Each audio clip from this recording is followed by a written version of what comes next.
Hey everybody, welcome to Morning Glory Farmstead. My name is Lolly and this channel is all about gardening, animals, and nature. And today is about another chicken run that I'm building for the Juvie hens. It's time to get them separated out from the bantam chickens and the roosters. Now the reason I'm doing it so quickly and for the past couple of days is because it was 80 degrees for a couple days, and then I looked at my phone and I saw that it was supposed to drop into the 30s, and in fact right now it is 30 degrees out. I haven't even let the chickens out because it's pretty early, and then also tonight is going to be in the 20s. So I knew I had to move quickly. So over the last couple of days between me, Pops, and the grandkids, I've been able to get an area put together for the hens.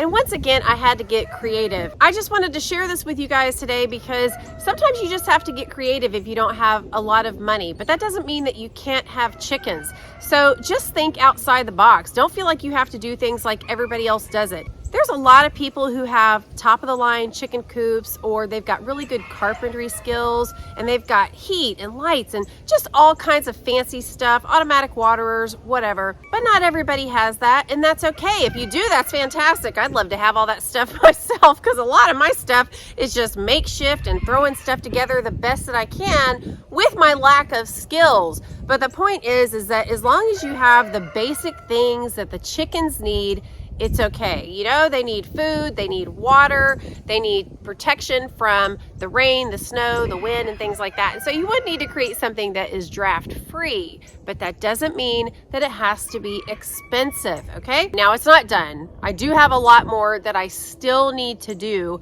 regarding my chickens, but I just want to show you what I've been working on over the past couple days. And honestly, I love it. I think it's fun to do things with the free wood, to get creative. And the chickens like it too, because they use everything that I create, even though I don't have carpentry skills and I am just winging it. Y'all, I'm not gonna lie, it's freezing out here. I've got two huge sweatshirts on, bundled up out here. I was not expecting the cold weather this soon. I thought I had just a little bit longer. I even had to take care of all my GreenStalks and do some harvesting of my plants, so that's another video. Okay, so now let's go over to the chicken area. The hens have already been in the coop for 2 nights. They did fantastic. I'm gonna open the door and let you see them. And also, there's a surprise in there. Just to show you guys how cold it is here. Look at that. Ice all over the top of the coop. All right, so let me show you what the surprise is inside here. Hey girls and boys, y'all look at that, Tiny. He's not supposed to be over here. He snuck over here. Hey Kettle, come on. It's freezing. I hear paddles over in the other coop. Y'all gotta come on. Hey, y'all come on. I'm gonna step outside so maybe they'll come out. I'm in the way. Come on. Anyway, there's Tiny. And that's one of the surprises. Also, my other little tiny bantam that looks like Pigeon that I still haven't named. Y'all, I just cannot think of what to name her that's original. Here she is. That one right there. But anyway, she's not supposed to be in here. And what's happening is they flew over the fencing right there from the bantam side into this area and haven't figured out how to go back. They have no problem getting over here, just can't get back. So I'm gonna have to fix that. These girls are getting big. And honestly, my grandkids helped me catch all these and put them over here, and I'm still wondering if that one is a rooster. I'm not sure. I cannot tell. But I think these are the girls. Like I said, not 100% positive. If one of them crows, then I'm gonna know. But I want to show you what I've been working on the last couple of days, and I hope it gives you some ideas. So this is where I'm going to put the Juvie hens. Now I have limited choices because I've got the greenhouse going up and I still like a lot of room for the dogs to roam, and I'm trying to get as close to the house as possible. So I've got the coop up. I put that together a couple weeks ago. Y'all saw I did a video about that. I've put the T-posts up so that I can attach the fencing. I did that, and Dad also came and helped me. I've got a really large pallet in there for the chickens to get up off the ground if it's wet and muddy once they eat all this grass. And then that garden right there, I took off all the decorative blocks and I left the cinder blocks and decided that's going to be their dust bath area. They're going to eat all those morning glories. They'll be gone. My azalea bush is still in there, and that's fine. But this way, I don't have to lug all the dirt. Number one, I don't even have to buy it, much less lug it from the car and put it in here. Y'all, dirt is super heavy, and a dust bath this size would take a lot of dirt to fill it, which means that's going to be very expensive. And so this is already done. And then I took this picnic table, which had rotted wood on the bottom, and I put it on top of 4 T-posts, and then I'm going to take my free wood and put it around 3 sides to give them some shelter. So this is going to be kind of like the dust bath that I've done and the fencing that I did right there for the roos. Okay, that same concept. So here's the dust bath. This is right on the back side of where I'm building now. And by the way, I'll be fixing the roofing on this one today. I had to get some more of those sheets of roofing to put on top. I had run out. So that'll be getting fixed today and cover up those corners. Okay, so if you've watched my videos, you know I already have 7 of those coops. Y'all can check out the affiliate link in the description box. But I also got a free gate to get in and out. So that's not everybody's cup of tea. I don't mind using stuff that's secondhand or that's used as long as it's practical. I'm all about practicality. Now, the same company that I bought all my fence brackets from, they also have hinge pins that you can use to put the gate on a T-post rather than having to put a pipe or a big piece of wood down in the ground in the Quikrete.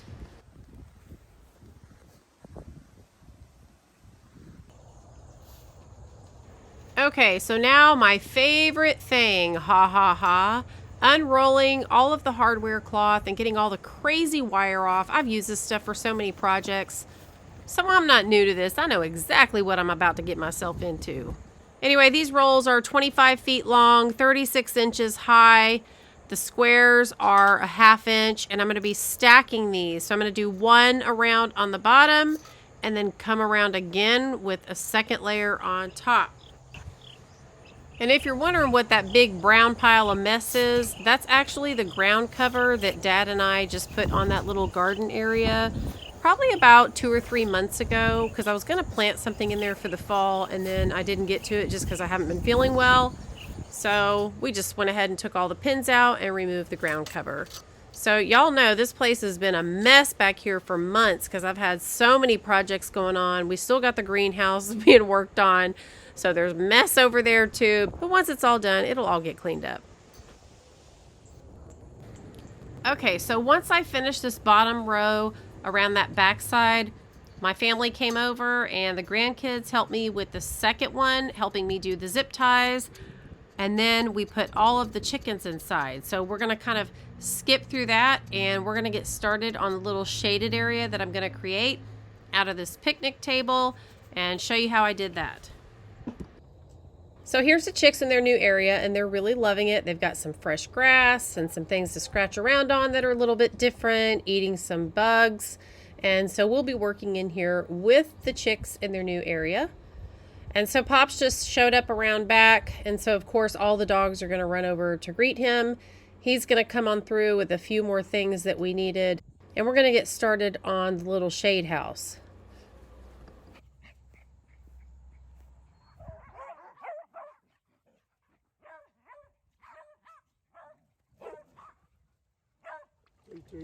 But it said United States. So the first thing I'm going to do is use these scrap 2x6s that were left from another project, and I'm going to cut them to fit around the side of the top of that picnic table so that we're not just screwing the spacers that I'm going to be using into the old wood. They'll have some new wood as well. I think that'll just make the structure sturdier. So we'll just measure those, put one on each side and one on the back, and then we'll get started with the spacers. And those spacers are part of that free wood that I've showed you guys so many times, the huge 6 carloads of free wood that I got. I'm still using those and loving it. You know, they're not going to be totally airtight. They're not going to keep every single breeze or drop of water from coming through. But I tell you, it is a lot better than not having any shelter at all. And I think they're really gonna like it. I've also got a plan for the flooring to get them off the ground if it's wet. And then I also have a plan for the roofing as well, just to make sure that water isn't gushing through the top. Those planks on top are pretty close together, but I'm not sure that it would actually hold the water out. Again, I'm just trying to give you guys some ideas and some ways to be creative or to think outside the box. I was gonna trash this picnic table because honestly, it's just old and the whole base had come off of it and whatnot. But then when I started trying to figure out what I could use for a roof to go over this area, that just seemed perfect because that part of it is still sturdy. Okay, so I'm going to use my drill and some wood screws to go through here. I may pre-drill some holes on some things, but we'll see. If I don't pre-drill holes, then it might split the wood, which I'm hoping it doesn't, but we'll just see how it goes. I'm definitely going to pre-drill the spacers so that those don't crack.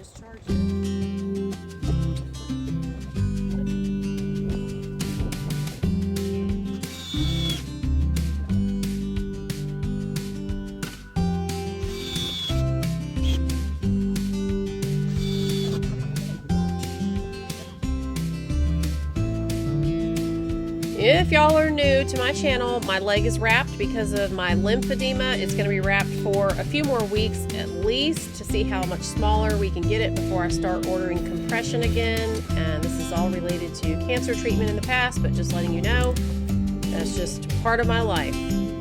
You'll be seeing that a lot.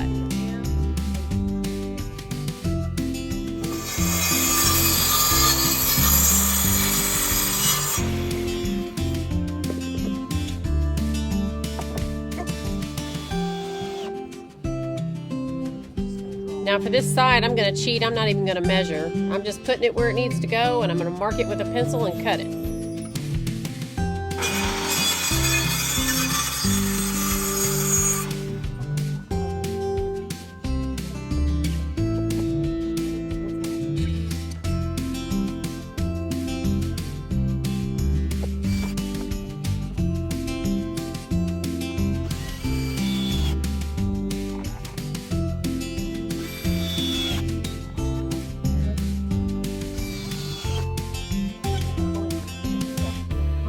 Alright, just going to rinse and repeat on this side, and then we'll start adding the spacers.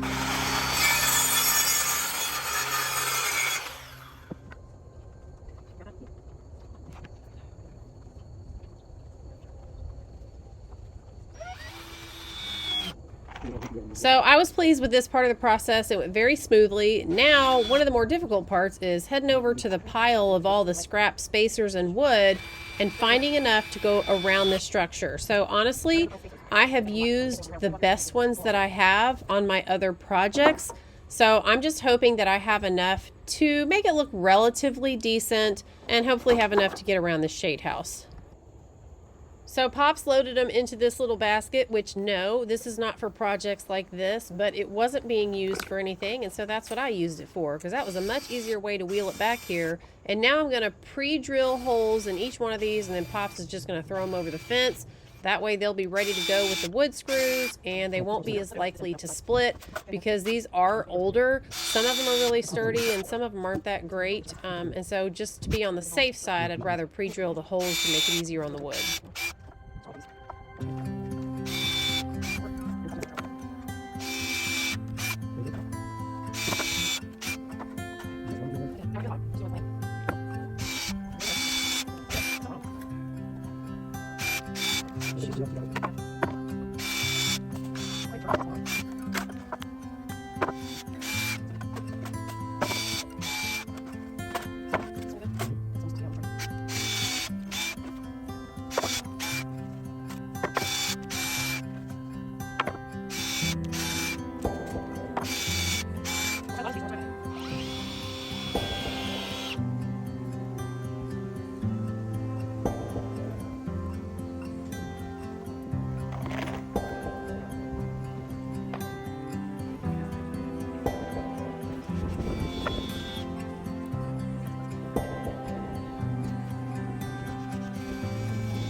So this is good teamwork. Pops is handing me the pieces of wood and bringing them over to me, and he's also holding the table to give some leverage because, again, this is just on T-posts, you guys, and I don't even have them attached to the T-posts. I literally have the T-posts in the four corners of the table, and it's just sitting on it, and eventually I may put something to kind of strap it down and make it a little more sturdy. But unless a really bad storm comes through, I think the weight of all the wood around the sides and the back is just going to kind of hold it and keep it from falling down. All right, so we've gotten the sides attached, except for a few pieces on the right side. We're looking for a couple more spacers. The ones we had weren't very good, so I wanted to find some that were a little better quality. But while Pops is around there looking for some, the chickens are already going up under there just to see what it's all about. Okay, so I found a lightweight pallet and we stuck it under here. We had to get it between the T-post, not just the sides. The sides are farther out. So we had to have one that definitely wasn't more than 4 feet. And so this one fit perfectly. And I also cut some roofing panels to put on the top to make it a little bit more waterproof and to match the shaded dust bath right behind it on the other side where the bantams are. Now, as usual, this whole structure is not completely level, and there's so many reasons. Okay, the wood, all those spacers are not exactly the same. The ground slants downhill all the way to the back of the yard, and not only that, it slants downhill towards the center of the backyard. So there's a lot of different things working against me, and honestly, I'm not very worried about it. As long as it blocks most of the heavy cold winds during the winter, protects them from snow and rain and things like that, I'm good to go. Now later on, I'm going to put something at the bottom down there to tighten that up a bit. But right now I have so many projects to finish today, it's ridiculous. And so it's going to stay like that until I have time. But I didn't have any structure before this. So I'm just glad that we're getting this done. I still have to clean out all of the coops again, add shavings, and just a million other things. So I'm pleased with this, and I'll come back, like I said, and put some more wood at the bottom to tighten the bottom up to make it a little bit less drafty. All right, guys, I hope this gave you some ideas. Not that you have to do it the way I'm doing it. I'm just doing it with what I have. But I hope it gave you some ideas and just got your creative juices flowing of ways that you can create spaces for your chickens. You guys, they love to have activities, things to climb on. So don't be afraid to get creative. Go beyond just thinking about the coop. Even if you just buy a coop that's already put together or it's easy to put together or whatever, you can still get creative with the different things that your chickens can play on and enjoy when it comes to shade and dust baths and all those sorts of things. All right, you guys, I'll see you real soon in the next video. And until then, y'all have a great couple of days. Bye-bye.